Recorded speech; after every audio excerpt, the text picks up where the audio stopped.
Hello and great day, everyone. Ladies and gentlemen, this is Shane and Tanya from Wash Your Brain. We bring you this special radio television broadcast in order to give you the very latest information on an amazing phenomenon. And we are very happy to welcome back Freeman and Jamie for part 2 of our talk on Hollywood mind control. Welcome back, guys. It's so nice to have you both, Jamie and Freeman. Thank you so much for coming back and doing part 2. How are you? Doing well. I'm good. In part 1, we dove into your minds as we discussed your extensive knowledge of mind control in Hollywood and the entertainment world, illuminating the princess and warrior programming in everything from cartoons to the music industry to the glorification of vampires and monsters in books and movies, where children today are literally raised in broken family units by TV and video games, and how this is no accident.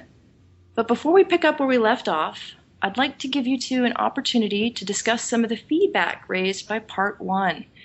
I'll start with you, Jamie. I know you got a bit of flack for illustrating how women should reclaim their domestic status in order to fix the broken family unit. You made a statement that said that, us women should get back to the kitchen. And I thoroughly agree. But I think that some people may have taken that out of context. Would you like to discuss that? Sure. Well, when I said, all women should get back to the kitchen, I wasn't trying to be misogynist. I was really just offering up my best advice because to me, the kitchen is that sacred space in your home that attracts people to you, and everyone's always hanging out around the food. You can't do anything without food. You can't throw a party. You can't expect people to stay at your house and visit with you if you don't feed them and give them something to drink, right? We learned that. So I would say if you're offended by what I said, it's because you have these certain triggers, that people just attach to and get all worked up over. And that's not really what I was talking about because, how do I put this? If you're offended by that, then you're thinking like a slave. Because the kitchen is, for women especially, it's your alchemical laboratory, right? It's the answer to all your problems, whether you think you're fat or ugly or depressed. This is all nutrition. If you want to really talk about secret esoteric knowledge, then there's nothing that's more well hidden than nutrition right now. Very much so. You are what you eat. That's why they want us to eat cows, because so we'll act like cattle, right? Yeah, exactly. This is a secret of the Illuminati, too. They know that when you eat raw, live foods, that it extends your life. And this is a secret that they've been pursuing throughout history, is the secret to longevity. Before, it used to be blood drinking and consuming live animals and stuff like that. But now we figured out that eating live plants is just as good and actually better for your spirit. Yes. And what you can do, too, when you cook. I mean, I know you know that when you cook something and you put your love into that, then it gets ingested by the person that you serve it to. It's wonderful what we can do with food and how we prepare it. Absolutely. We were sitting back laughing about the fact that we don't know where we diverge from the common reality. So in the comment section, which I try to avoid the comment section because you got to understand the people who comment, and that 30,000 people may watch it, but 16 of them will feel the need to give you some sort of negative feedback. But yet they never tell us what their opinion is or where we diverge from their reality. So we're left in this position of having no idea of where, we just get the comment that says, you're insane. This is off the charts, or, and we don't know why. Well, maybe if somebody would explain why they think that we're off the charts, because we feel that we have very documented scientific proof for everything we say, historically backed up, and we feel like scientists coming at something very logically, and then we get the emotional response of people that have their triggers hit, like the get back in the kitchen trigger, or just the ones that say that you're just nuts and never explain why. So, easier to name call than it is to actually voice an opinion sometimes. It's true. Well, the other rally cry was to call us homophobic Jesus freaks. Yes, isn't that something? Let's discuss that. Well, I felt the need to address that as well, because we're not out to say homosexuality is bad, that it's, the cancer of society or anything of that nature. our whole purpose of bringing the ideas of homosexuality into this cultural agenda is to say that it is purposefully placed out there to direct children, and therefore is not anything to do with the culture of gay liberation or gay lesbian liberation, which again is right there with the same liberation movements where people feel that they're being given something, but actually everything's being taken away and they're being separated and isolated. Point being that we were seeing an agenda, a forced social norm put through Hollywood that, you know, really leads back to the Nazi Party and how the Nazi Party was formed. Well, if you want to talk about this, there's a really good book called The Pink Swastika, and it outlines how the Nazi parties are they're first anti-feminist in every way. So they wouldn't even consider, you know, sex with a woman. It wouldn't be as, how do you say that? I don't know.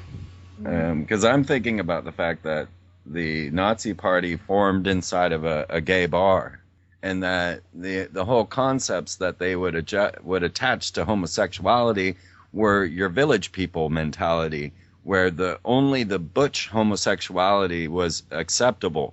If you were an effeminate gay or a flamboyant gay, then you were ostracized and even thrown into the camps.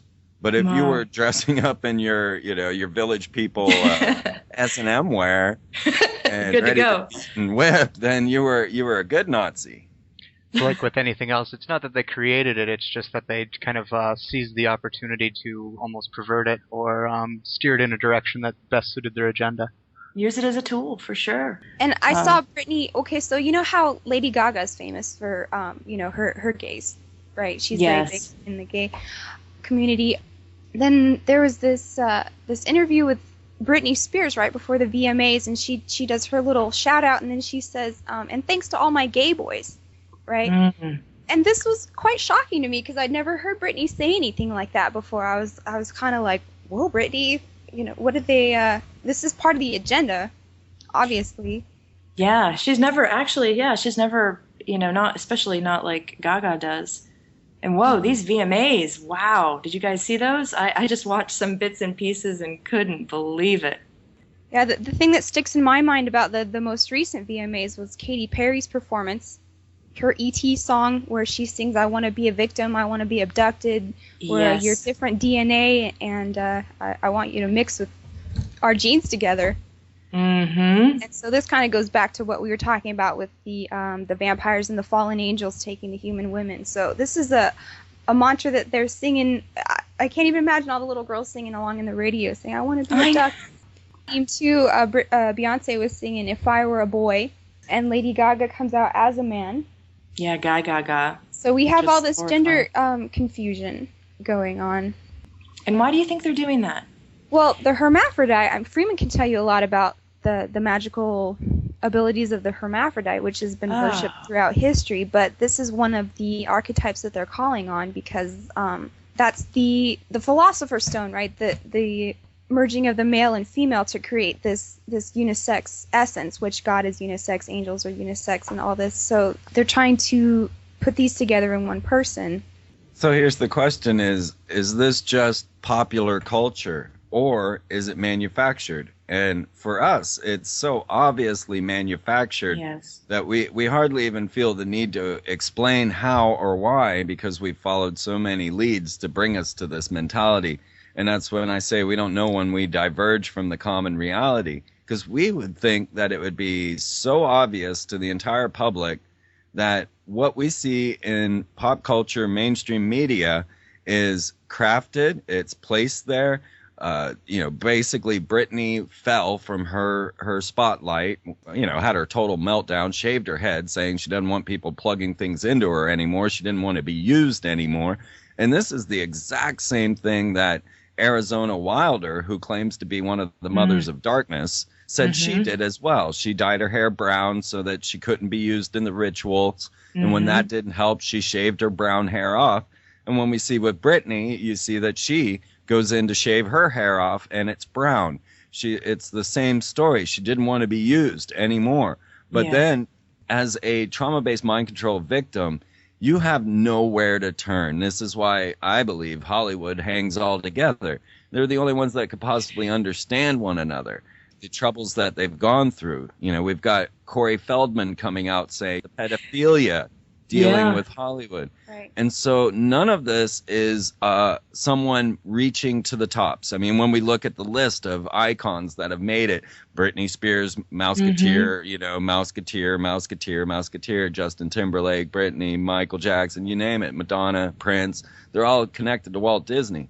There is no reaching the top. There is a filter of the occult, of secret societies that allow and also write the very music and lyrics that are going to be projected into the next generation. And this is the part that we don't understand why others don't understand. Yeah, well, they just don't see it. Another example of that blonde hair, brown hair dichotomy was in that movie Tangled that we talked about last time. The mother cut her hair off, it turned brown, right? It was no longer magically charged. Yeah. They also did quite the ritual there with Beyonce this year with her unveiling her pregnancy.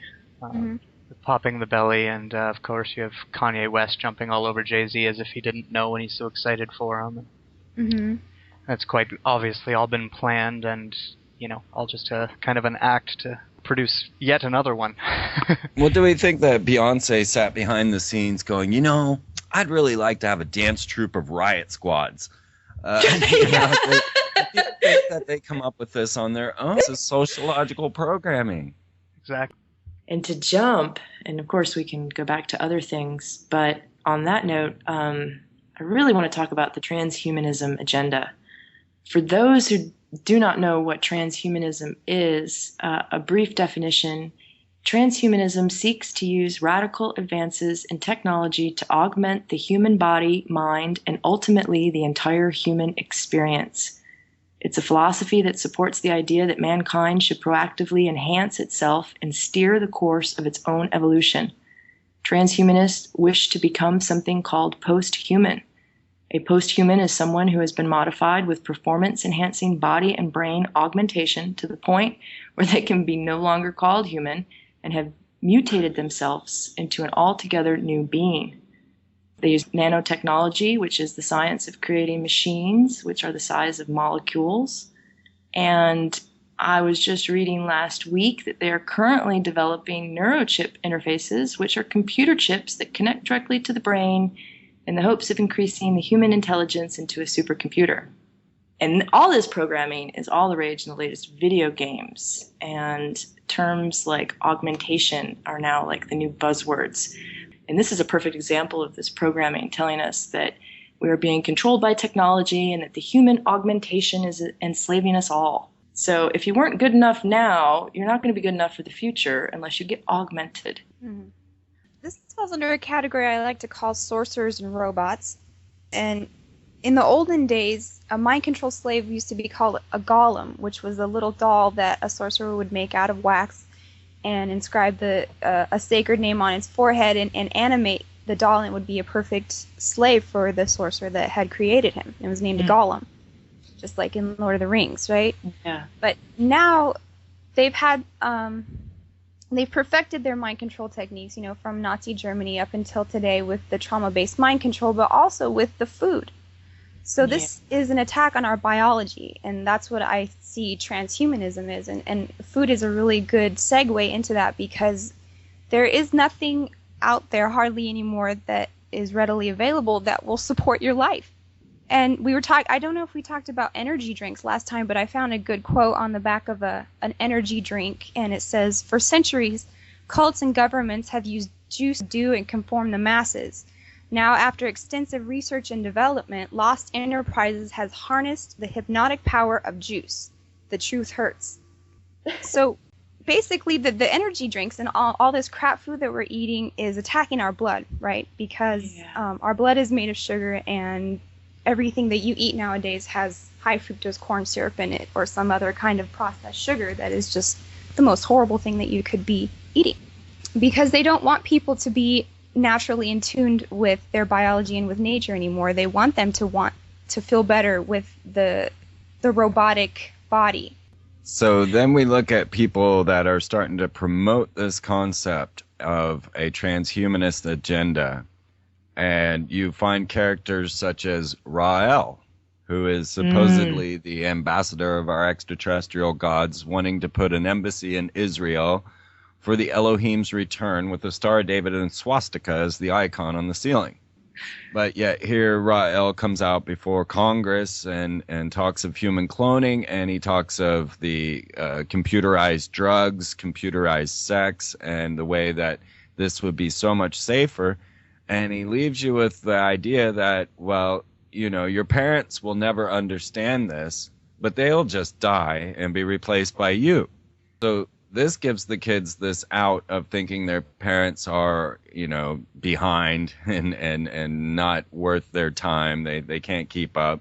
We have other characters that come up, such as Jacques Fresco, as we discussed a bit with the Zeitgeist and the Venus Project, and the concept of giving over all of society to a supercomputer to control all resources and to keep humans in line, because obviously our emotions are the problem. Emotions are the thing that the transhumanists really attack the most. And then you get to Ray Kurzweil, and his, you know, transhumanism is really his baby. He's the one that's laid it out there and promoted this concept. He neglects to see the nefarious angle of transhumanism. Even though he discusses robotics in the military, he seems to think that once we achieve this type of technological advancement, that humanity will go into a golden age, never recognizing the divergence that would come from those that didn't chip themselves to those that did, and also the height of the military that has no way. I mean, once you're dealing with a transhumanist military against a human force, you know, there's no winning, there's no way out.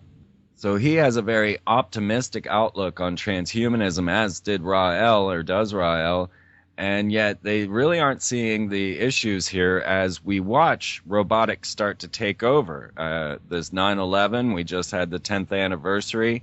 All of the headlines we're reading, 9/11 allows for more robotic spying, more robotic terrorist watch, and they're starting to load all of the drones up into the atmosphere around us, you know, flying through the skies, and they have decapplied, if we want to use a strange word, their amount of robots that they're using to surveil the United States and everyone else.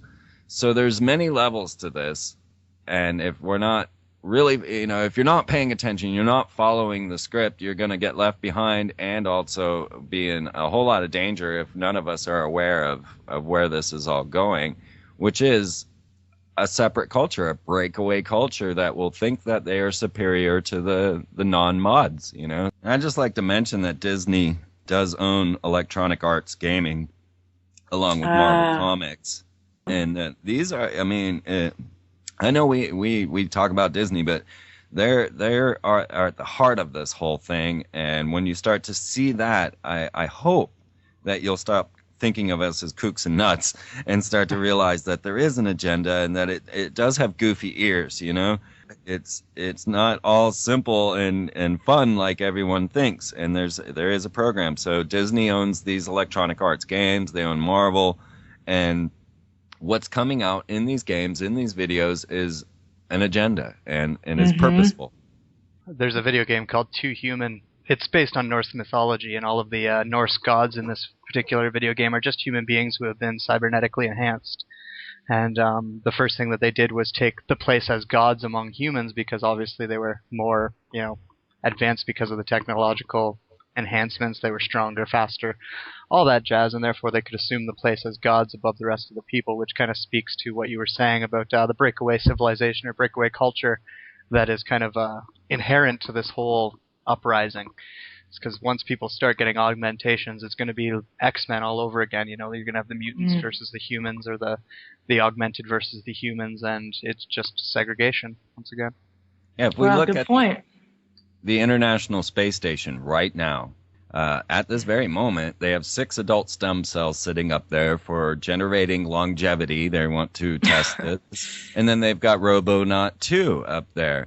And now they're discussing having to evacuate the International Space Station. due to the failed rocket launch in Russia, which is bizarre to me. Okay, this story doesn't compute for me because they're preparing to launch the SpaceX Dragon up to the International Space Station November 30th with a craft, their Dragon craft, that attaches to the space station. So there should not be this fear of evacuation when we have a privatized space program ready to jump into the fray. And yet they're telling us they're going to have to evacuate. And if they did, then this leaves a robot and some stem cells or, potential clones in the International Space Station to control things from up there. This takes me straight to Battlestar Galactica and to Star Wars. Storyline in Star Wars, you've got this endless war because you've got droids fighting clones. And it's an interesting emotional place to be when you're set in this war front on the film as a viewer. And you're looking at droids and clones battling. You have no emotional connection to either one. Neither one is real. Neither one is human. So they can kill all of them that they want without anybody feeling bad about this. And also that just perpetuates this endless war because, how long would that go on if you could just perpetually make more robots and clones and just let them keep warring until the end of the world? Well, I'm just really confused because I don't know who sees this, what you call augmentation, as a good idea, because I've been watching the world under these control mechanisms for 30 years. And this is just the newest one.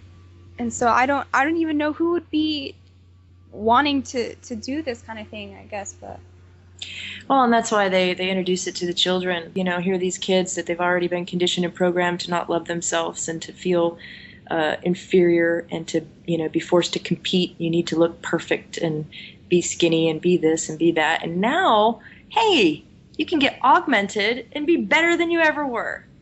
From the position of a gamer, they make it seem amazing. You've got all these enhanced abilities. You can jump from building to building. You can crush large objects with your bare hands. You're pretty much, like I said, a god. Vision. All these what we would call maybe ascended abilities, but enhanced abilities, all because of computer technology. It's very appeasing. There's no work involved in that. The person themselves, the individual, the child, doesn't have to try and better themselves at all. They've got technology to do it for them. Have you guys seen that movie Metropolis? Yes. Yeah. Yes. Did we talk about that last time? No, I don't think we got to that. Let's talk about that. Okay. Well, there's this great movie called Metropolis, and there have been a lot of homage paid to it by stars of today like Madonna and Queen, and it was in the movie The Bodyguard. And in this movie is set in a dystopia where the wealthy elite live above ground in luxury, and then below the ground the workers live far below, and they keep the cogs moving in the machine city, Metropolis, right? And in that movie there's a black magician who creates a robot to basically incite a war between the workers and the elite. And he makes her out of a combination of technology and black magic. And, interesting mix. Yeah. Magic and technology. The robot that comes out is kind of a hermaphroditic robot. Here we have Beyonce and Kylie Minogue wearing this costume that the robot displays in the movie Metropolis. Beyonce's worn it for her concerts, and then she also has this robotic hand that she displays sometimes, which is also from the movie Metropolis. I really recommend it to watch if you want to see what society is really like. And consider this dystopia was written in 1927 in Germany, prior to the whole Nazi revolution, and the concepts that were brought forth lead into UNESCO, which has a ride in Disney World. It's a small world, which is one of their main themes for population control, and takes this whole story to the worship of Molech, and concepts that are now becoming part of our mainstream truther culture and understanding the elite. But when you see Metropolis and you witness the pentagram ritual as they bring this horror of Metropolis to life, and then she becomes this evil, vengeful being as opposed to the love machine that I think the magician was trying to have. this going all the way back to 1927, and the concepts of augmentation have been with us for a long time. They have a channel now, and on Disney Junior, many of their shows have to do with like the interaction between robots and humans, or even instead of using humans that are genetically augmented, they use various animals that can now talk because they have these computer chips, or can now do this because they have this technological augmentation. So obviously it's still a very strong push from Disney to our kids, even to this day. It's continuing. They haven't stopped. I've also noticed that just about every kids movie, like a movie intended for a child audience, has been either robots or aliens. Very interesting push there as well. Yeah, I'd wondered often why they would remake Fern Gully as Avatar. It just made me think of old Batty and his idea, that he came from a lab and he had been augmented and had, technology sticking out of his head. Exactly. And really, this still correlates with Avatar as well. And if you don't know this, Avatar is simply a remake of Fern Gully.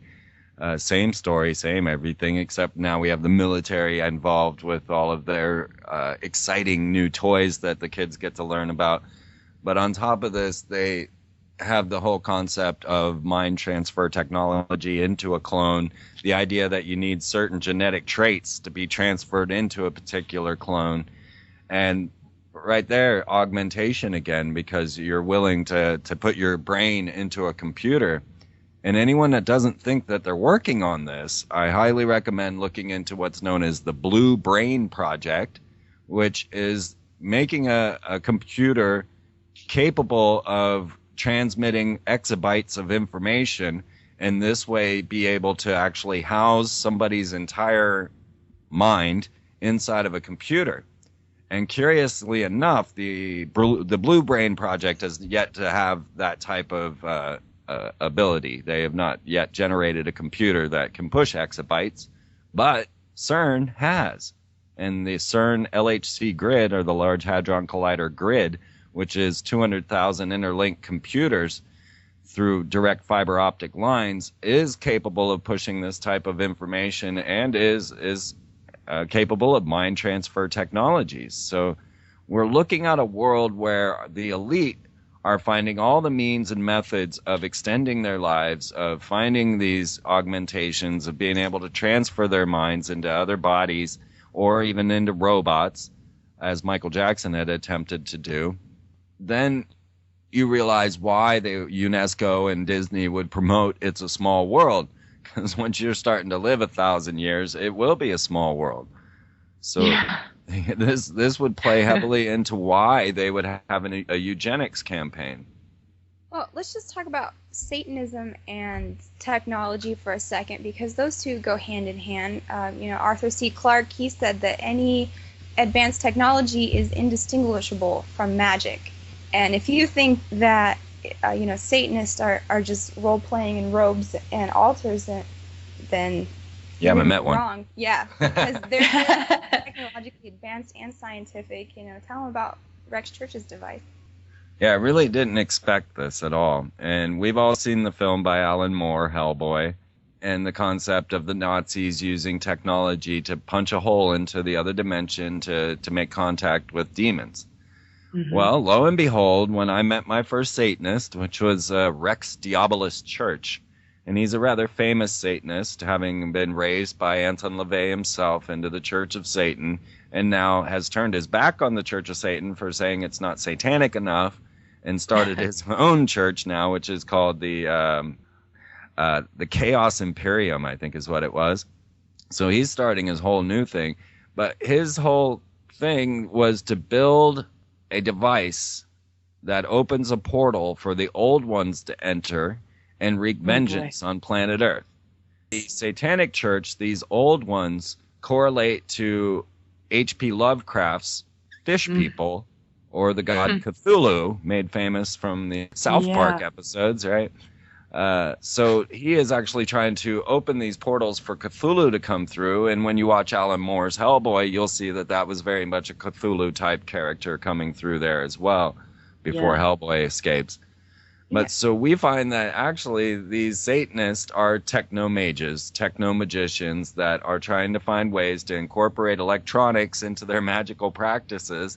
And this one is actually building a huge device and hopes to turn it on in 2012 to take out the Illuminati, actually, he has in mind. Yeah, it's interesting you brought up that South Park episode because in it they used the Gulf oil spill as the reason that Cthulhu came back into the world. I was reading in the Satanic Rituals by Anton LaVey. This is written in 1976.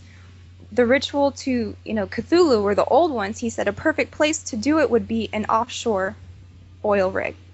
So straight from the Satanists themselves, And you consider what they actually did with sinking all that oil to the bottom of the ocean, telling us that the bacteria would eat it or digest it, whatever. Well, it's still sitting there.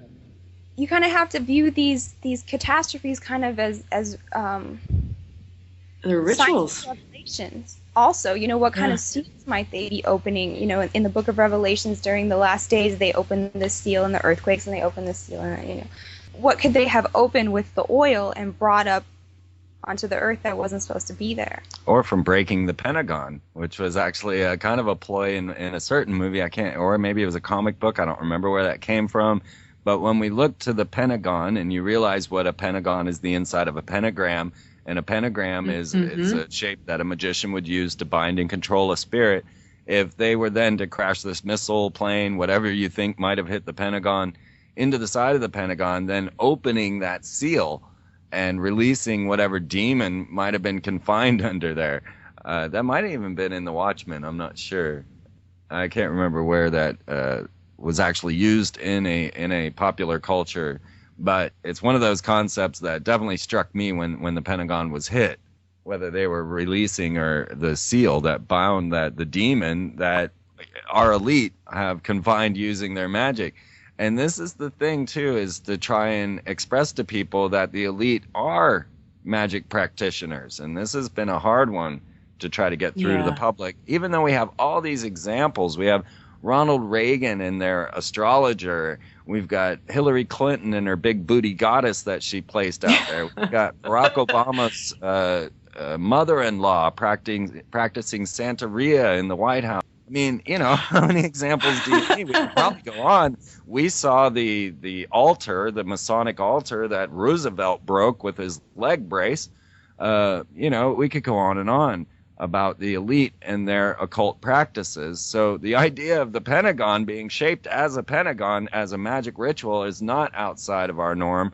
And when you realize that really the Nazi Party, the SS, came to America, Project Paperclip and many others, and that their belief systems were incorporated into the CIA, the NSA, and that this idea never died. It's not like the Nazis were a political party. They were a group of occultists that were trying to change the world in their view. Makes me think also of some conspiracy theories that are going around regarding stargates. One that comes to mind is the Gulf of Yemen and some kind of commotion that's been going on there. A lot of people theorize that is the opening of a stargate meant to bring something, from off-planet onto the planet.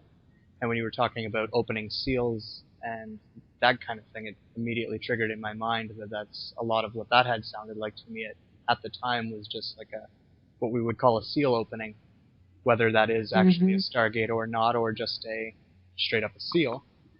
There's definitely something that's going on there, and I don't think that it was an accident.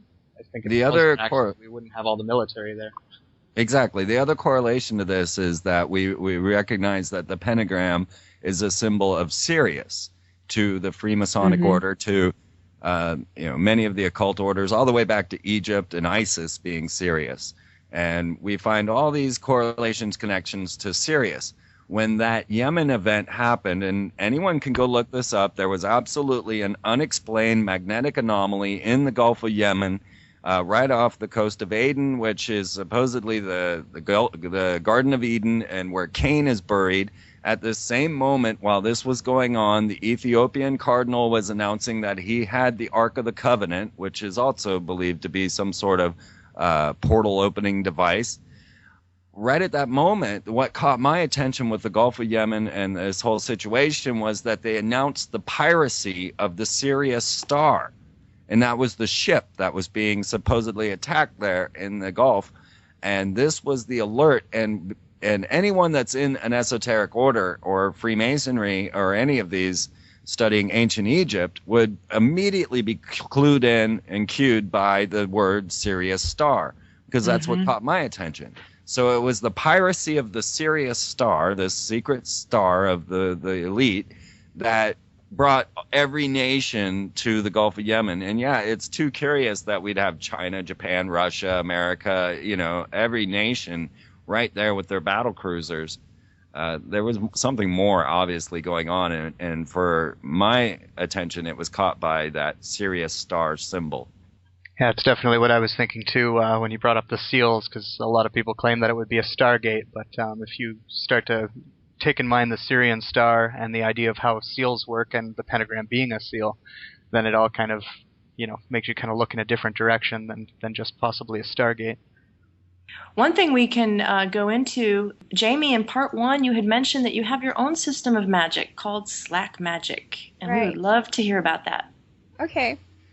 Well, Slack Magic is something that I thought up because I don't know if I'm alone in this, but I think things on planet Earth should be pretty easy.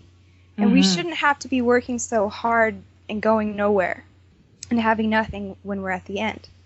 And it's kind of a counterspell to Crowley's system of magic, where he uses the will force, right? Anything that you want, anything that you will, you can make it happen.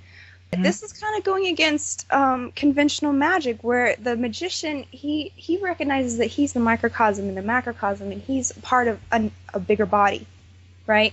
And so when an organism has cells that go against the organism and start doing what they want, that's called a tumor.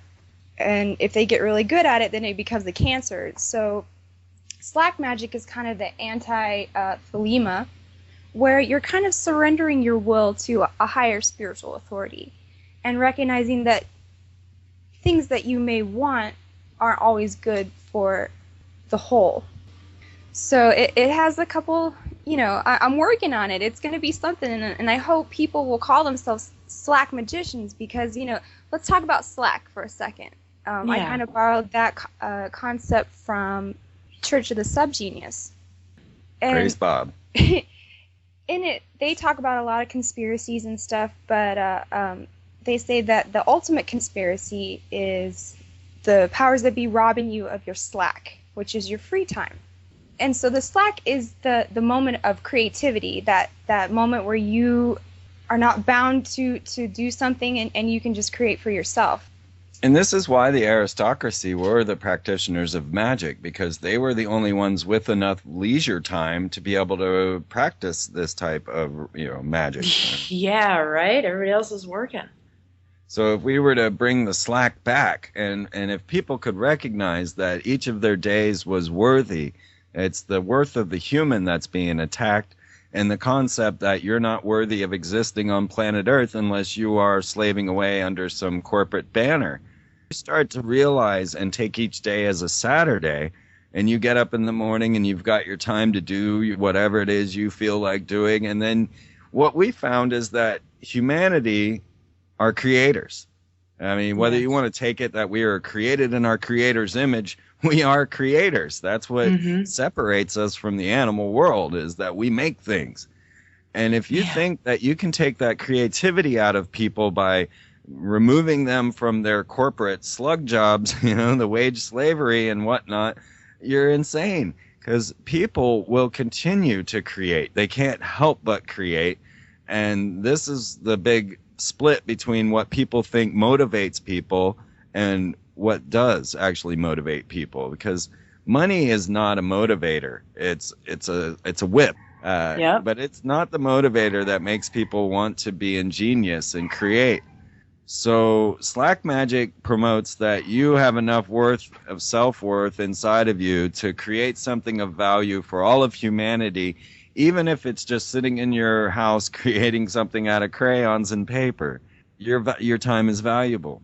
So Slack Magic absolutely just turns it on its head, but the catch to Slack Magic is actually having faith. Now, there are a lot of the religious people that spout about having faith. And I've asked each one of these, well, have you ever tried to exist without money? Because this is the ultimate faith. When you turn your back on currency, it's a leap of faith that only a few have tried, and yet it has sparked this new movement of synchromysticism and the concept that the universe is actually working in your favor. That when you go out without any intention of your own, the universe provides intentions that actually speak to your true soul's purpose, and you actually feel like you're fulfilling your true purpose in life instead of some corporate monster's purpose.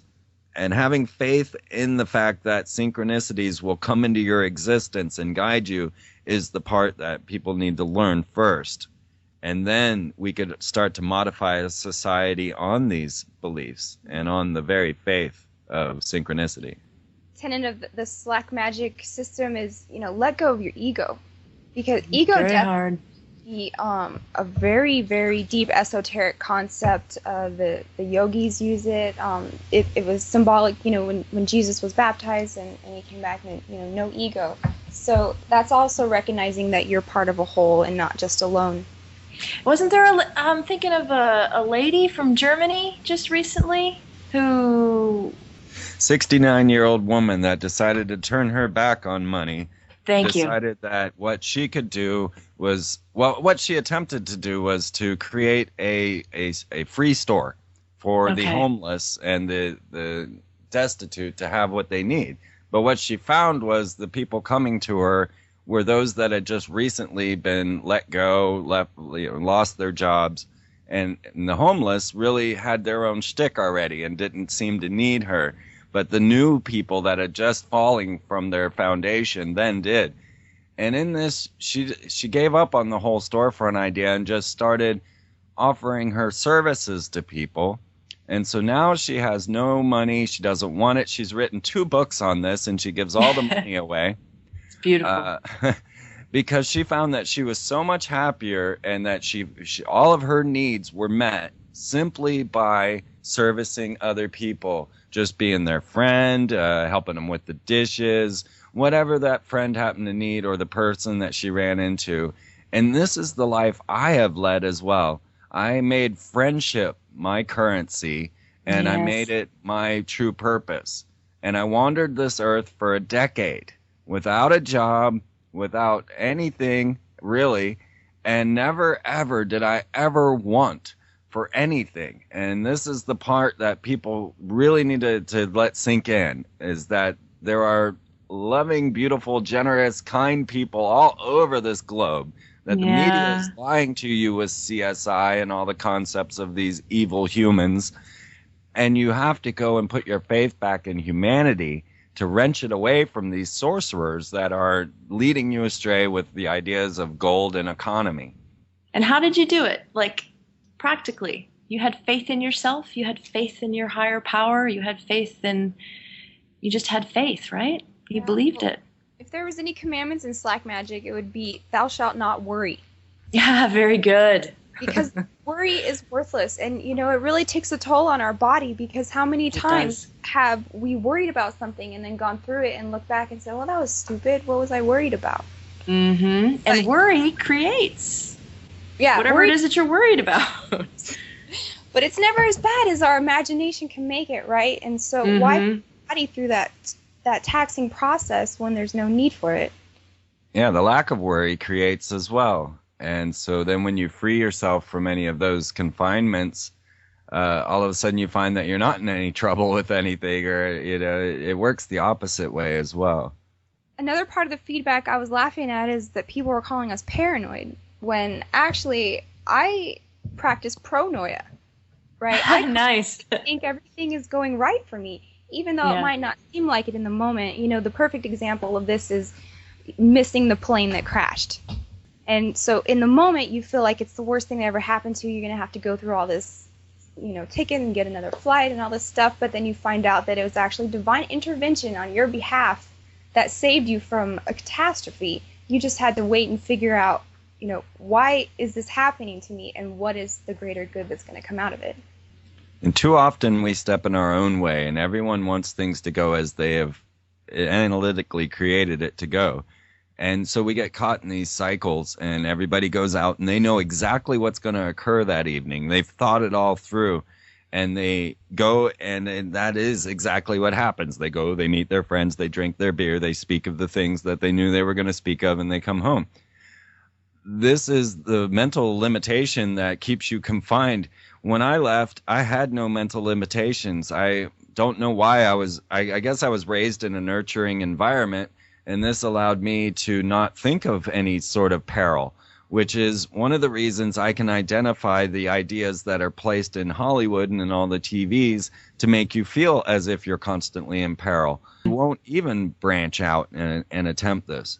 But I wasn't raised with that type of mentality. I was pre-programming, and it seems a lot of the programming doesn't stick with me anyway. I never could understand money from day one. I found that I could, I just started making juggling sticks, and I found I could sell them and make them anywhere that I wanted to, and so I never gave it a thought. I just jumped in my vehicle and left and went to go find another park to make my juggling sticks, and once I made those sticks, I found another park, and it just kept going. And I'd return home and start to tell all of my tales, to explain all of the places I'd been, all the things that I've seen, the people I've met. And they were amazing tales with famous people and great places that people usually pay millions to, save their whole lives to go visit. I'm doing it in a weekend, every weekend, going here, there, and everywhere. And I return home, and the people were like, well, how did you do that? How did you afford any of this? And it wasn't until I was actually questioned that I even gave that any consideration. I didn't even know I was doing something, I just, once it was questioned of me, though, then I started to wonder, well, how did I do that? And what was it? And so I started to outline and database this whole concept of synchronicity. And at that point, the Celestine Prophecies came out, James Redfield. And when that was outlined, I said, there it is. This is exactly what I'm doing right here. So if you ever need a method, I am a minister of the Celestine Prophecies. Me too. Me too. It changed my life. Yes, absolutely. Practice phenomenal.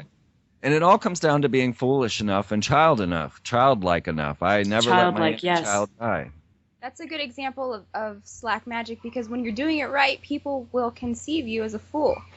Yeah. But that's okay, because, the fool is the first path of the magician. And if there was a good example I could think of someone who's practicing slack magic without knowing it, would be Forrest Gump.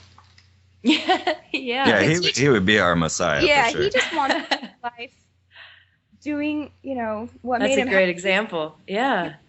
And he came out the winner. He was a Fortune 500 CEO. And what did he met say? The president several times. What did he say when they brought up that he was a millionaire? They said just one less thing. Yeah, you won't have to worry about money anymore. And he goes, well, good. That's one less thing. There was no ego involved. It was just, okay, well, yeah, so I don't have to worry about it. When so often these multimillionaires are given some sort of credibility just for the fact that they've made all this money, we're giving them false glorification, yeah. When the whole idea of being able to release yourself from the ego, even having multi-million dollars and not thinking yourself any different than anyone else around you.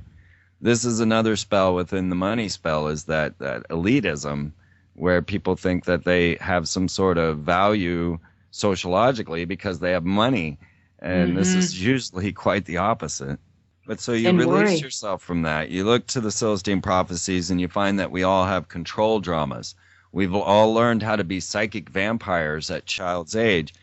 And so you start to confront your own control dramas, be that you turn aloof and hide yourself and demand people to give you their attention, or you become erratic or an interrogator where you're constantly barraging other people to suck their energy. And the whole reason that we have become these psychic vampires, and each and every one of us has the psychic vampirism trait, is because this true beauty of life has been removed from our system. And as we drive down our streets, we see nothing but corporate monstrosities that look like plastic Lego buildings with, bold primary colors staring us in the face. We've lost all sense of beauty and worth. And so then without this beauty to build our souls with, flowers, life, love, dancing, we then supplant that by sucking energy out of other people. And this is where the true ego comes into play, because that's where your psychic vampirism starts to come out. Synchronicity put me in front of this microphone. I did not choose to come here. And the only reason I stay on the air is because lovely people tell me how wonderful it is to hear me. I have no ego involvement in this thing whatsoever. I did not have a soapbox that I was hoping to stand upon and shout to the heavens. I simply had a tale to tell and a wonderful, miraculous events in my life that I think should be shared. And it turned out the rest of the world wanted to hear this as well. And so the only reason I keep going is because people keep telling me how much they love me. And that's the difference in how we get put into a particular category of soapboxers. People think that you're talking because you want to attack an enemy, you want to make yourself appear superior in knowledge or whatever. With Jamie and I, and I'm sure you guys as well, we just kind of got placed in this. It was our soul that said, hey, we got to try and share this with the people, but we're not standing on any soapboxes and trying to create any witch hunts. Yeah, absolutely. It's about a time to come together and support each other. I mean, shoulder to shoulder, eye to eye, no more pyramids, level and equal. Well said. Let's talk about what do you guys got planned? How are you going to spend 2012? I couldn't see any better way of spending 2012 than to be in a big old hippie school bus and traveling the United States and parts beyond, Guatemala, Mexico, go find the Mayans. It seems that the rest of the world was right on target with us in that they donated us a bus to go. Obviously, the rest of the world wants us to do this. Tell us about it. Well, we're pretty excited about it. It's a big old yellow bluebird, and we're getting it all set up. We got the Wi-Fi set up for it already so that we can do live or recorded broadcasts, and we're starting what we call the Friendship Agenda. And so we have friendshipagenda.com, which is where all the wonderful people I've met in my travels have gathered together under a social network to start sharing with each other and sharing our own resources, our homes, and everything else. Because as I said, we found that we need pioneers and homesteaders. So there are those that are staying in the towns and building their gardens and having open couches for the pioneers. And then there's the pioneers who are going around sharing their love and sharing their energy with all of this and bringing energy back into the home fronts. Because a lot of times you get stagnant when you're not on your road magic trip. And unfortunately, the world doesn't know about road magic. Any traveler knows, and they will all discuss it. And, Hopi prophecies have discussed it. Anyone that's just free, home free, actually knows of the road magic and how beautiful people are and how beautiful people come into your world to share with you, and then they want your energy as well. So you fulfill the whole insights of lifting these people's energy, because that's what we got to do to get out of this situation. There's no political front that you could challenge that would do what just meeting your neighbor would do. And once this starts to grow, we plan on taking this school bus out and alerting people to themselves and promoting global block parties and to start to get the people together. And then who knows, we could end up with a massive caravan leading down to the Mayans for their winter solstice ritual on 2012. I can't think of any better place to spend that day than that place. I mean, come on. Yeah, this whole trip just kind of grew out of an accident when we first went to England to go to the AV2 conference. We didn't know how we were going to spend a whole month there or how we were going to do it, but we just kept getting invited to lovely home after lovely home, and we could have kept going. If we didn't have to go home, we would have had homes to go to. Now, let's just be clear that we bought tickets for an entire month, to not fly back until a month later, and we had $180 in our bank account. We had more homes than we could possibly have ever made it to. Yeah, and the same went for Australia. If we went to all the places that we were invited to in Australia, we could have just stayed there forever. But so we just decided to live this way. Hop on the bus and go meet everybody that had invited us in the U.S. or where we could drive to. Just because they were all so cool. That's why we created the Friendship Agenda, because we would get there and then they would be tell the us best people in everything the they world. knew and have no one to talk to about this stuff. I'm so glad you guys are here. But we're like, well, we have 20 other people in your town that are on the same tip that you need to get together with, because we're not going to be here forever. So we made this website so everybody could get in touch with each other locally. You see, money breeds this concept of elitism that you can demand things of people. Focused on a friendship agenda or friendship as a currency, then no longer do you have commanding powers, but have to somewhat submit yourself to the needs of the friend you're with. That's incredible. And you'll find out things that you never could have even thought of. So that's the critical ingredient, is we're limiting ourselves to only what we can conceive, and the magicians or sorcerers in charge are limiting what we can conceive, even limiting words in the dictionary, which was written by Freemasons, to limit the concepts that you can hold in your mind. This very limitation has to be broken, and you have to be the fool. You have to feel foolish, and that's like anathema of this current social structure, is you can't not know. Fools right now, what the kids do is just blurt out any answer, because I don't know is not an answer and makes you a fool. That's how they cover up chemtrails, because everybody says, oh, well, it's just this.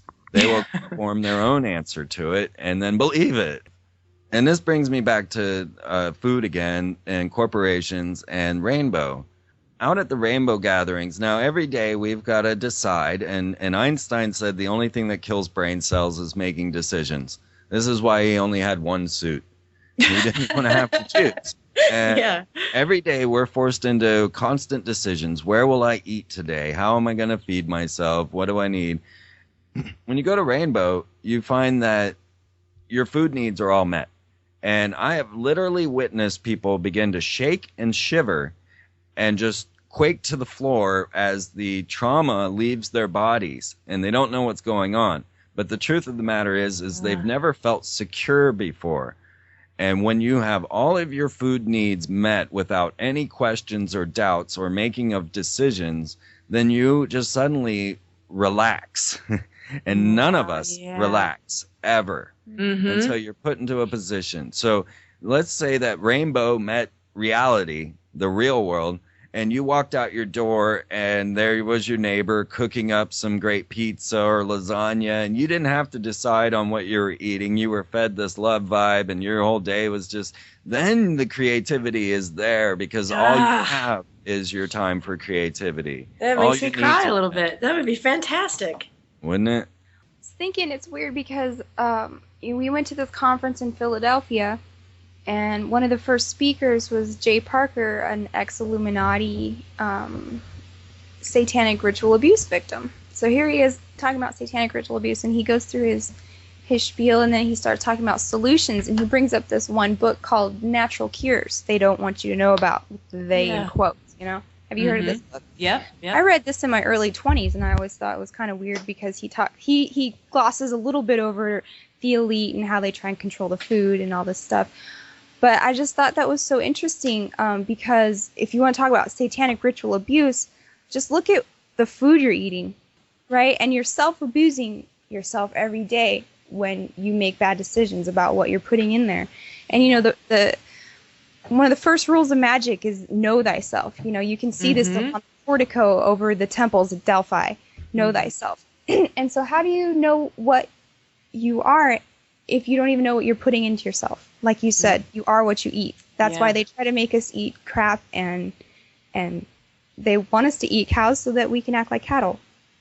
The food control is a transitional thing because what they want is to have you chip, the whole transhumanist movement, because they want you to have a brain chip. And this reminds me of this cattle farmer describing his cattle. He had all his cattle linked up with chips, right? And so he goes to the wall and he flips a button, and half of the cows go moo, and they stand up and they walk over to where they're supposed to be milked at. And he flips another button and they go moo, and they just do whatever he wants. And so this is the goal of the elite. It's not body enhancement. It's just more social control. Yep, flip a switch. It is a dark, dark topic, and honestly, I've never been more frightened than when I studied trauma-based mind control. But once you start to see it, then you see it's in everything, and to the point where you watch a Britney video, and she's speaking on butterflies and what was the robots. Do you remember the end of the Britney video? And then you go to Fritz Springmeier's How to Create a Totally Undetectable Mind Control Slave. In the newest video, she's wearing a Mickey Mouse T-shirt. And then at the end, she's giving a press conference, and this guy comes up and hands her some seashells. And he's, like random, right? Yeah. I like dreams and seashells. And then she switches. As if she'd been triggered. Right. And he leads her off the stage, like, it's time for you to shut up now, right?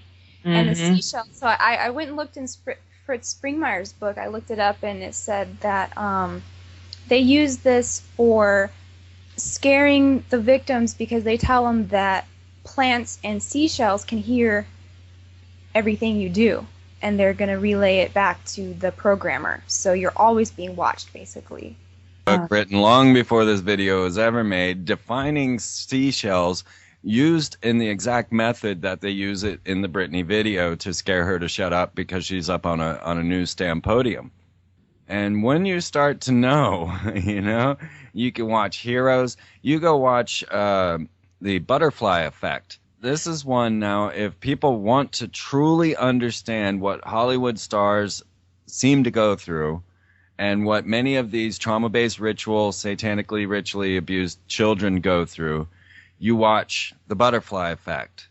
Now, I want to say that some of this concept going into magic has to deal with creating a moon child, which is something that the people like Jack Parsons of Jet Propulsion's Laboratory was into, Ron Hubbard, trying to create this moon child.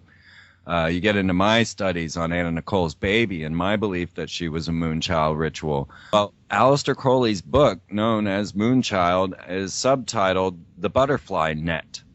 And it is trauma of and then trying to invoke a god form into the child, which is also the Kane Chronicles of Walt Disney's The Red Pyramid. Same story. Trying to put a god form into a child. And this was trying to make the child a willing recipient so that she'll get augmentation from these spiritual powers.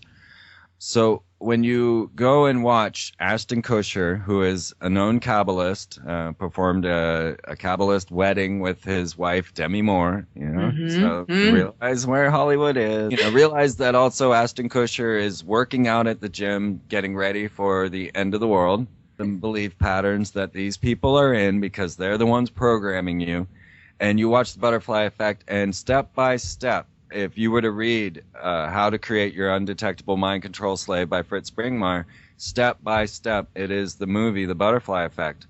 So go and put yourself through the atrocity of actually watching this film, and then understand that this is the mentality that is creating pop culture.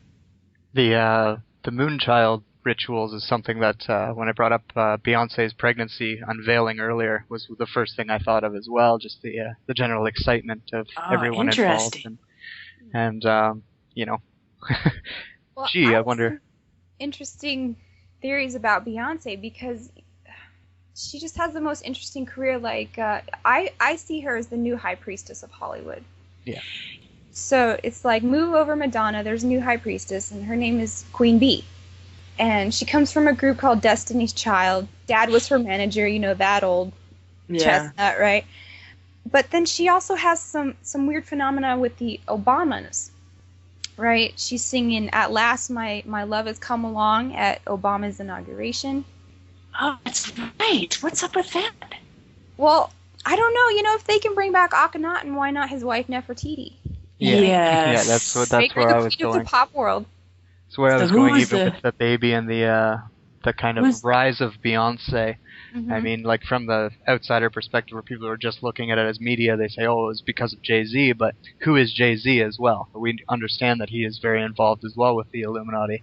So you put the two together, and then you put together all the different rituals that Beyonce has been a part of, coming right up to this unveiling of the baby, and at the end of the show, popping open her belly to show everyone that she's showing, and everyone just going insane. I mean, Lady Gaga was crying. People were very happy about that. It's So- as if the Pharaoh had a new child. Exactly. Yeah. Exactly. It was the birth of, I want to say Christ, but I didn't want to give it that. When you think of all the resonators they put on her, that's a word that Steve Wilner likes to use when they use a celebrity in a role. Like, let's say Keanu Reeves is Jesus, and then he's always resonating that Jesus, right? Have you heard of that? Yep. Yep.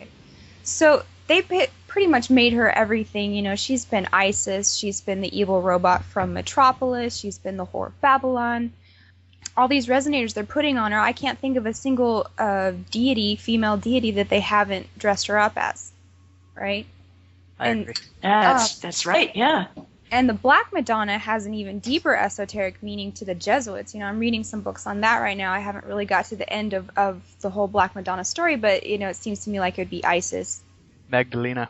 Yeah. But So I just who think there's is that baby's daddy? Well, Yeah. Jay-Z said that he was a reincarnated Egyptian priest. That's at right. one time, I think. So we start to see who the elite are and what they actually think about. And that's the critical thing. It doesn't matter if any of it's true. They believe it. And most people just don't see. That's where I have a disconnect with the rest of society, is where I don't see where I disconnect from the rest of society. Yeah. I don't understand. I wish people would tell us, instead of just saying you're a fraud or a shill, tell me why your reality, because I have some hard-found science that I'm following, and so far it all follows suit. I mean, with the Obama situation and the idea of me calling him a clone of Akhenaten, and then he's battling Apophis, Akhenaten's Satan. Yeah. Then they come out and say they have Akhenaten's DNA along with Queen T, Nefertiti, and the two daughters. Then they announce that they're not going to allow human cloning on any country. He says he's from Krypton and sent here to save Earth. And then you follow this all up with the head scars, where and it seems that Akhenaten's cone has been removed. To me, the statement is out there, the hypothesis, but then the evidence just keeps piling in, and it doesn't detract, it doesn't dissuade. It's all right there. It actually fits. So where is the disconnect? I'm with you on that for sure. Just people all notice that there's a global elite, or people that are a tier above the rest of us, and they don't really question how they got that power. Everyone thinks that it's just money, but where did that money come from? How did they incorporate it all together to begin with? And I think that it all comes back to their understanding of magic and their understanding of the older esoteric teachings that meanwhile they've been beating it out of us, by showing us movies and video games and all that, and saying that's fiction, you're not able to do any of that stuff. We're going to do it all behind closed doors, though, and just not tell you about it. Yeah. It's funny to me that when you try and talk about Princess Warrior programming, people don't really understand what you're saying, but this is as old as Barbie and G.I. Joe. Yeah. They were the original military and princess, and so it's been 50 or 100 years of this programming, but I don't understand why people can't see it. I wish they would tell me. Yeah. Well, maybe they will. Maybe they will now. Maybe people will speak up a little bit more. I think most of the people that do speak out, though, like we've said, it's an emotional response to, feeling threatened that their beliefs aren't what they believe them to be. Good old crumbling paradigms. Yes. Mm-hmm. Well, Jamie, you have done some studies in regards to Bible code, and we'd love to hear about some of that. Well, ever since antiquity, people have been obsessed with, the Hebrew version of the Bible and searching out codes. Even Isaac Newton was convinced that there was a code that he couldn't crack in it. So there's some great books written called the Bible Code and the Bible Code 2. And basically what they did was take all the letters of the 5 books of Moses, and they put them in one long string. And they found that with equidistant letter sequencing is what they call it. They could pull codes out where they cross-reference each other and like dates and times, like, you know, Hitler would be crossed with Nazi, or Twin Towers would be crossed with 9/11 and all this stuff. So it was interesting to me that they couldn't crack this code without a computer. And even the Bible code itself said that the Bible was written by a computer. And this made me think of, we were talking about the hermaphrodite, right? The male and female. So this, you could also symbolize this as the target, you know, the point within the circle called a circumpunct. And that's, if three-dimensionally, that's the phallus and the chalice, right? Or a 1 and a 0. Yes. Yeah. The sign of the target and the Eye of Hal correlation there. Yeah, because South Park played on that once again. We're always amazed by Trey and Matt's knowledge of this esoteric conspiracy, but even in South Park, he has the computer as Yahweh. And when you start to realize that there was a high technological past, when you look to things like the Antikythera mechanism, this was a device made with, I believe it was 33 gears, with gearing that, well, there was no possible way it could have been crafted in the age that it was found in the strata of the earth, showing it to be thousands of years old. We have this mechanism full on with gears and differentials, and so we have to start to understand our ancient past a bit more, and that's where the elite have us, is that they have some knowledge of what occurred in our history, and we don't. And they are keeping the majority of our history from us, and so we can never figure out where we came from or where we're going. But yet we have all these memes that stream up, such as Battlestar Galactica and the ideas of clones and drones, that keep returning to us, and we can see the progression of society through this transhumanism, that we are seeing clones and drones coming to the forefront, and the troubles that this will cause. We see that in movies like Moon, where you start to see how clones could be abused, or even The Sixth Day with Arnold Schwarzenegger, which uses Lucifer as their movie icon and makes films on Nazi worship and child labor camps. And of course, Arnold Schwarzenegger was a heavy promoter of human cloning and also a Nazi. His father even being an SS. So once again, the elite stand out alone in their belief systems and have understanding of our ancient past that will allow them to progress and know where progress is going. And then they'll simply predict and promote into us what parts of it they want us to know. And so when you start to realize things like the Bible only being able to be transcribed by a mega computer, then you can start to piece kind of this occult theological study together. Because the Bible absolutely is a deep study that shouldn't just be tossed out the window because you don't believe in Jesus. There's a lot of knowledge that is hidden inside there. Thinking of the machine, what are the monoliths? Yeah, the monolith is interesting because it was the first prototype of an idol. You know, how the Bible describes you should not have idols. Well, the first one was actually a monolith. And so you go to Arthur C. Clarke and then the movie 2001, Stanley Kubrick's movie, this black monolith shows up at a time in history, and it changes the consciousness of the beings that are around it. So the monolith shows up, and then the first murder happened, you know, the Aboriginals or whatever, he picked up the weapon and he killed the other monkey or whatever, the Neanderthals. So this black monolith also shows up on the front website of the Temple of Set, which was Michael Aquino's church of Satan. He created the Temple of Set, and one of their logos is this black monolith. So the Temple of Set is also very highly technologically advanced. They're into, you know, Michael Aquino was the National Security Agency General. So this kind of fits in with the idea of the devil and the robotic eye. Did we talk about that before? No, let's please do, if you don't mind. Okay, so you know that eye from 2001, HAL? Mm-hmm. Yes. The red glowing eye. Well, you can see this on Walt Disney's Meet the Robinsons as the evil hat, and see it in the the new droid phone. You can see it in WALL-E as the ship. The Axiom ship is the Jedi. Tim Burton's movie 9.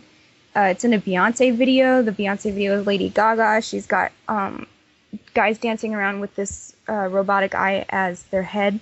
It's in Lord of the Rings. Okay, so I kind of take this to mean, the robotic eye of Set. So we talked last time about Horus and Set, right?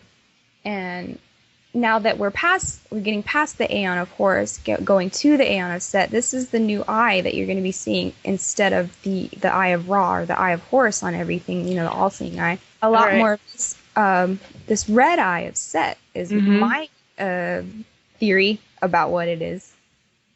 That's so interesting. The rising sun. You go down the rising sun. You go down to Ground Zero, and right across the street from the rubble is the Hilton Hotel, and it's a giant black monolith as well. And they're also building the first suborbital hotel, which was actually shown in 2001. It was the Hilton Hotel as they were on the lunar base. If you go to the tarot deck, also the letter Iron is the devil tarot too. So that's where the concept of the evil eye comes from. It was 2010, I guess, the continuation of 2001, in which the large group of monoliths came together and actually ignited Saturn, turning it into a second sun. Didn't they try to do that with Jupiter? Maybe it was Jupiter. Sorry, yeah, you're right. Jupiter, not Saturn. Okay. Well, no, there was what some call Project Lucifer, in which they attempted to ignite Jupiter. They crashed a multi-ton nuclear power source from a satellite into Jupiter, and most thought it was going to erupt as a second sun. Then there was the String of Pearl events, which are very bizarre in their own way. If you watch these, the satellite transmission of these bolides or rocks crashing into Jupiter, they all hit the same spot. Yeah, and it's really a bizarre thing. It's very similar to the 2010 that I was just talking about how with the monoliths grouping together and all kind of forming within, I guess it was Jupiter, and their energy basically sparking the consciousness of that planet, turning it into a second sun, which of course thawed their moons and created life there. It was just very interesting when you were talking about the String of Pearls incident. That's exactly what it reminds me of, is the movie for 2010 when all the monoliths finally crash into Jupiter and start the sun up. You can't escape these dual sun symbolism or the two sun symbolism, the black sun or black hole sun as sung. But the black sun, of course, is the Nazi swastika, and it is part of the ancient beliefs and has been around for quite some time.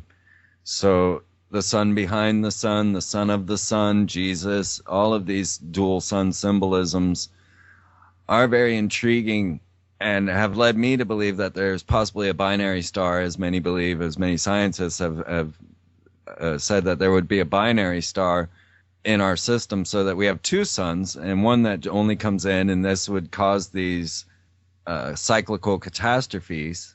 Mm-hmm. And they have actually even spotted one that is a potential to be our second sun. There was a Star Viewers team out of Spain that announced that G1.9, this star, was actually a binary star to our system and was hurtling towards us, to only increase in speed as it got closer to Sol, or our sun. G1.9 actually looks exactly like the Firefox logo. Yep. And I don't know, we discussed the whole concept of Fox, and you've got 20th Century Fox, Fox Pictures, FX, Fox Clothing, all of the Foxes that you see around, and of course that equals 666. Right there with your Monster drinks and their 3 Hebrew V's, which makes 666. Then you got to really start to wonder what is going on with this whole puzzle. You see, a lot of times I'm frightened to discuss the number of symbols of Satan that I see around us, because I'm worried about starting some crazy religious riot. Yeah. Because if you really saw what was going on, and your bitten apples, your pentagrams, your 666s all over, you would be quite terrified if you were really believing Christianity, which obviously they are using this very tool to to create their method, or they wouldn't put 666s on everything. Or the members of the Skull and Bones would not all have names relating to revelations, like Magog being George H.W. Bush, or Temporary, which was W. It absolutely is in Temporary is in Revelations. The curious one, of course, was the other Skull and Bones that ran for president, John Kerry. And his Skull and Bones name seemed to be Long Devil, which some believe was an anagram for long lived. But this was one that didn't seem to fit the whole market, because they all seem to take on names for revelations. And we see this kind of satanic attack on planet Earth. And then 66 being the other one. So when you have FX, that's 66. W equals 66, or VW is 666, and the 66 is the number of the fallen angels. It's the Qliphoth in the Kabbalistic practices, or the dark side of the tree of life. It's defined as the souls of those that have died insane. And even Crowley didn't want to mess with the Qliphotic powers, so our elite, encoding these 66s, Lucifers, Satans, and 666s, and all of that they do. I can show it to you on nearly any major corporate logo or even icon that they use. It all relates back to Lucifer, Satan, and 666. So what is the game we're in? Are we at the Book of Revelations? Are we actually witnessing the apocalypse? Or are some stage magicians that are practiced sorcerers actually in doing revelations in the apocalypse on us by using symbolic gestures and magic to purposefully bring about an Armageddon? And then if that is the case, what's the difference, really? Well, that's the funny thing about prophecies, is you write something down and then there's always going to be someone who will want to fulfill it, right? Yes. Yeah. Predictive programming. Yeah. Even Jesus said, get me an ass so that I will fulfill the prophecy. He had to ride in on a mule. And that's written in the Bible, that he makes sure that he fulfilled the prophecy. So, It actually ties into where we were talking about the sun there, and now prophecies, the blue star prophecy. The blue second sun, or the blue star that, I believe it's Hopi traditions talk Blue of. Star Kachina. Yeah, there's quite a few different people, or groups, I guess, that talk about a blue star being the sign in the sky that will kind of spark us all, or make us all realize that we're not alone in this universe. And in, again, 2010, when they ignited the second sun, it was a blue sun. Now, curiously, Barack Obama quoted that Hopi prophecy, and the main portion of the quote that he gave was, we are the change we have been waiting for, we are the ones we have been waiting for.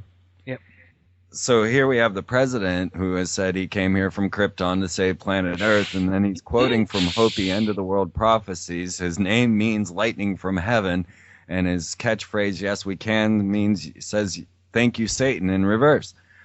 What is going on? A lot of people connected the Norway spiral with the Blue Star Kachina. And I would like people to know that there is such a thing as the New Light experiment, which was a giant array of, a fan of solar reflectors that was capable of impersonating a sun. And it was basically what you see in GoldenEye in 007. This exists, and they launched it, and we watched it, and the Russian one, which was the Noyo Sovet, however, my Russian's not so good, but it means new light, supposedly failed. And we all watched on the news for 3 days as they attempted to open the array, and it wouldn't open. So they say they let it burn up in the atmosphere. But just recently, with the Share International and the arrival of Maitreya, who actually was in Africa with Barack Obama at the same time, and a lot of people think Barack is actually Maitreya, another interesting quirk in the storyline. But Maitreya was supposed to be heralded by a star. And when you see the star that they are showing, you can superimpose the New Light fan array right over it and see that it is identical. So now There are technologies around us with chemtrails, with HARP, with holograms, the CGI, the ability to recreate reality right before our eyes, and then these new light experiments that can make a second sun, or fry you like an ant from a magnifying glass. They can put on such a show that we'll never know whether or not it's God or technology. We're in a scary zone where nothing is real. But nothing is real, yes. It sets us free from all of the other bounds that we had, and I think this is something they're underestimating. I think they're underestimating the synchromistic powers and the fact that humans are these beautiful beings, because as cops are always the worst of humanity, they actually believe that is humanity. So when they serve, or when they stand above us and control us, they believe it's their right because, well, they're there. But they see us completely not as we are, and when we do shine, I think they're going to be shocked. I think so too. I think that we're very underestimated. And I get this all the time. Well, I'm just one person. What can I do? It's like, oh my gosh, you are making a difference right now, whether you realize it or not. What can't you do? You can do anything. This is the critical ingredient. And this is one act of theirs that we should really take note. And that is that the only change that's ever going to come is through children. If we're not putting all of our effort into trying to save their minds, then we're really wasting our time. Because the moment you get to attacking adults and trying to barrage them with your truth or your conspiracy theories, you're just beating your head against a brick wall. We are well programmed by this age, and most are not ready to break their paradigms. But children are open receptors that believe in the commercials that they see. I always believed you had to cut Irish Spring to make it work. And so we're programmed and conditioned into these thought patterns, and it's the children that we have to save. We can pretty much just let everybody else go. Hopefully they'll join in with their inner child once they see how wonderful it's going. But if we don't get to the children, all hope is lost. I agree. Thank you. Well, we have this collection of books called Childcraft. Right there, you should be, alarms should be going off left and right. Childcraft, And right there, as you start to get into number magic and numerology and the pentagram, it asks you, wouldn't you like to be in a secret society, have secret past handshakes and secret knowledge? And it gets in and starts defining all of these occult natures of the pentagram, and in a book called Mathemagic. They're like, children encyclopedias. We gathered some of the more interesting ones. And so when were these published? These were published in 1978. Let's just have a look here. It's just Childcraft Annual, the How and Why Library, put out by World Book or Childcraft International. And I would like to share with you a moment in this book, if I can turn to the right page quick enough. Just from beginning to end, you see sheep, and then Egyptian, Babylonian, you see the flower of life, the clockwork, sacred geometry, esotericism, Egyptian concepts of time. So what you see in this whole idea of programming this stuff into the children, as I'm reading the Kane Chronicles from Walt Disney and looking at them describing these children having gods put into their bodies that actually burn them out but give them secret powers, then this is the same author that wrote Percy Jackson. That's Disney, also promoting the idea of you being a child of the elite or the gods, and that giving you these special powers. The children are the ones that are being programmed so subtly that the parents just never even see it. But when you see that the programming going into the scholasticism that's being placed in front of your child, up through college and the Club of Rome, and they promoting concepts like limits to growth, getting everyone happy about the love and death of everyone, believing this is our only solution, it starts right there and it leads to the end, and it's all within these institutions. Even within like the Harry Potter system, there's a huge system of control put down on the children, like the Hogwarts students, while the adults all play games behind their back and, you know, control their future. I mean, how many times did Harry Potter find out that, you know, they've been planning this all along for him, you know? Right. The betrayal is always a classic in the trauma-based story. Gotta get them to dislike the adults somehow, right? Yeah. And just the feeling that you have no support. And that's what they want. The only cure to this trauma-based mind control we're under is security. And so as you don't provide this for someone in need, then it just carries on and continues. And that's the shaking that I saw at the Rainbow Gathering when they finally felt secure. This is the truth of our situation, that we need to make the others around us feel secure, safe, and comfortable. And that's the only way out. People think that there's some sort of analytical problem when it really boils down to just a human love nature problem. Okay, so can I share with you from the 1977 Mathemagic Childcraft? It says the magic shape. Do you belong to a club that has a secret password or a secret symbol? Some 2,500 years ago in ancient Greece, there was a kind of club called the Brotherhood. This club was really a school run by the Greek mathematician Pythagoras. All of the young men who went to the school studied mathematics, magic, and religion. They took an oath never to reveal the mathematical secrets they learned. Their penalty for giving away a secret was death. All the members of the Brotherhood wore a symbol that looked like this. It's a pentagram transcribed inside of a pentagon. This shape is called a pentagon, which means 5 angles. And it just goes on to discuss the thing that was secret about this symbol was that nobody else knew how to make it. And it goes on just to promote joining the Brotherhood and enjoying your magic spells. And it works. I think like I do a lot of just talking to people who aren't necessarily looking for this information. But generally, once I get through all of the, you know, secret society stuff with people, the first thing that just about everyone asks is, well, why not just join them? Exactly. Yeah. I hear that a lot, too.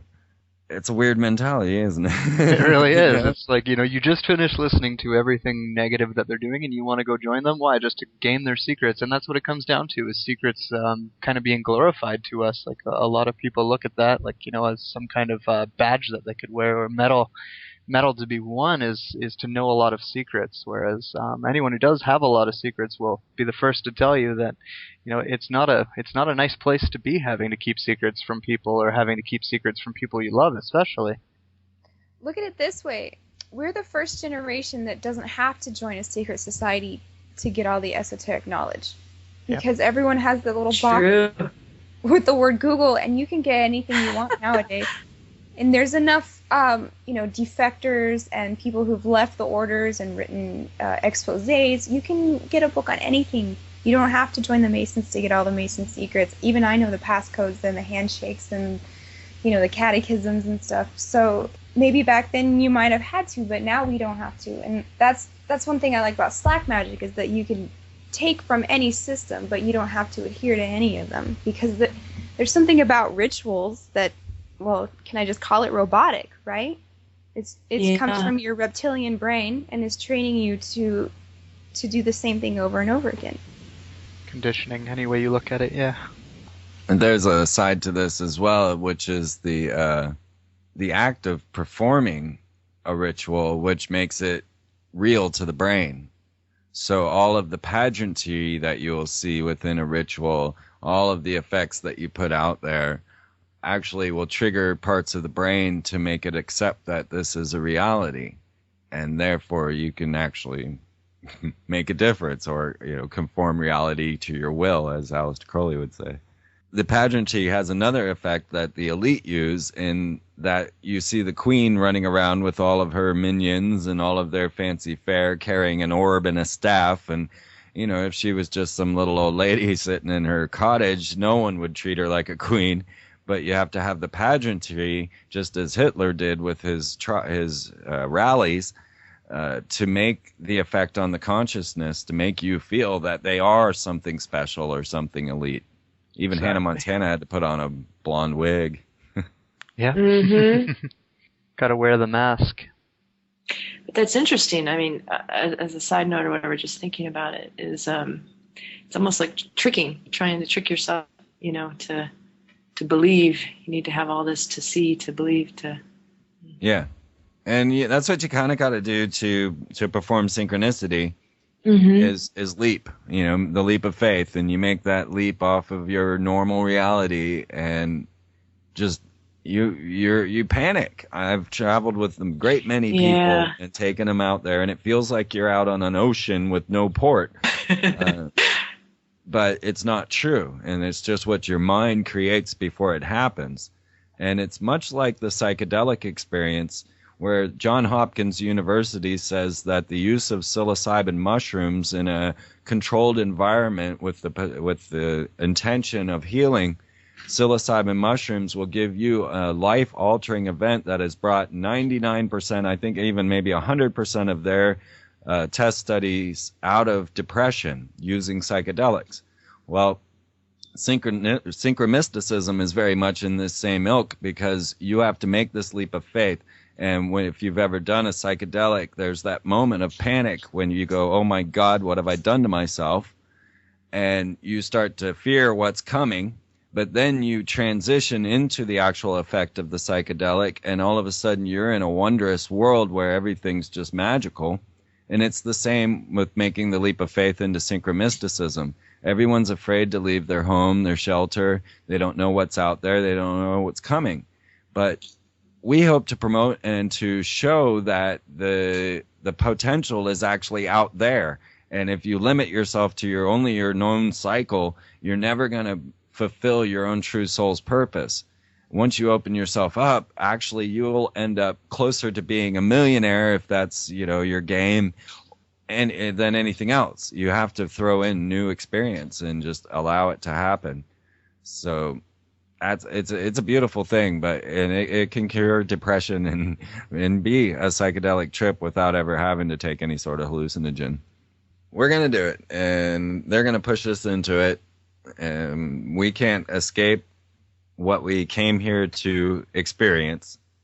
So might as well make that massive leap, use anything you need. The fact that the president might be a clone, that there's a killer comet hurtling towards planet Earth, that Apophis might destroy us, that a crustal shift could occur, a second sun might destroy us, there could be nuclear war or some sort of flu pandemic, the solar flares might take out everything, and use any of these fear-based events to set yourself free.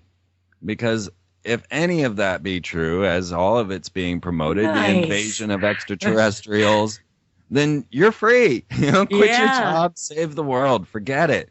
You don't need their system. It's temporary. It's obvious that it's about to end. So might as well just jump now and enjoy the ride than to be caught off guards or not understand your own true power through synchromysticism. Start the friendship agenda now and not wait for the catastrophe to set you free. Nice perspective. Well, That's guys, a great thing. Great way to end it anyways, is to kind of remind people of the power that they have over their own lives instead of giving up that power to everything else around them. Yep. There's only one way, and that's to love one another. Thank you guys so much for sharing and spreading your wealth.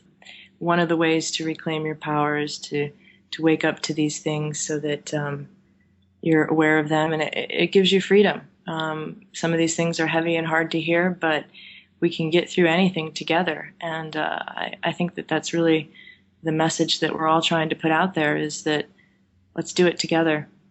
Thank you both so much. I look forward to connecting with you again. Yeah, thank you. Thank you. Well, I'm glad we're all friends on the friendship agenda. Yeah, absolutely. I look forward to seeing you guys on your bus. And Jamie, eventually to get your book. I'm very anxious to see that.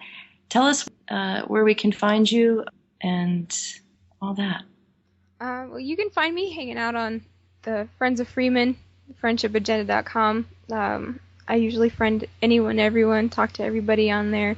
I don't really have any work of my own yet or website or anything like that. So you can just find me on Facebook or on Friends of Freeman. Sweet.